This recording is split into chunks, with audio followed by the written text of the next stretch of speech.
ស្នេហាបងនឹងជីវ៉ាគឺតែដល់ផ្លូវបំបែកធ្វើយ៉ាងណាគិតបែរណាគ្មានជីវ៉ាលែងដូចមុនទៀតហើយបានត្រឹមទីទឹងស្រមៃថាមានថ្ងៃយើងបានលំរស់ជាមួយគ្នាតែវេលាចេះតែរកលស្នេហានេះបានទាំងព្រៃស្រមៃគ្មាននិស្ស័យបានតែស្គាល់គ្នាប៉ុណ្ណោះស្នេហានេះរាប់ថយក្រោយគឺយូរតែហើយតែបងចងចាំភ្លេចស្នេហ៍របស់យើងគឺត្រូវបានបញ្ចប់លែងត្រឡប់ទៅវិញទៀតក៏អរគុណអូនកន្លងមកតែបង្កើតក្តីស្រឡាញ់អនុស្សាវរីយ៍ល្អជាមួយគ្នាធ្វើឲ្យបងមិនអាចបំភ្លេចបានឡើយ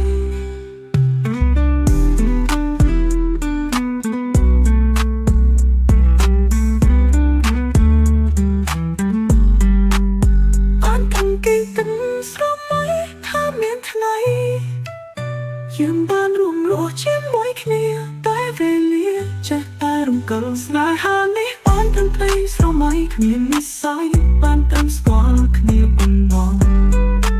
ស្នេហានេះរាប់ថយក្រោយគឺយូរតែហើយតែបងចងចាំភ្លេចស្នេហ៍របស់យើងគឺត្រូវបានបញ្ចប់លែងត្រឡប់ទៅវិញទៀត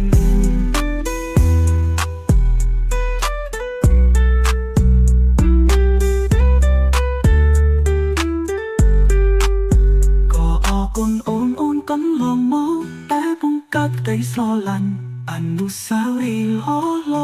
ល្អជាមួយគ្នាធ្វើឲ្យបងមិនអាចបំភ្លេចបានឡើយបងអរគុណអូនកន្លងមកតែបង្កើតក្តីស្រឡាញ់អនុស្សាវរីយ៍ល្អជាមួយគ្នាធ្វើឲ្យបងមិនអាចបំភ្លេចបានឡើយ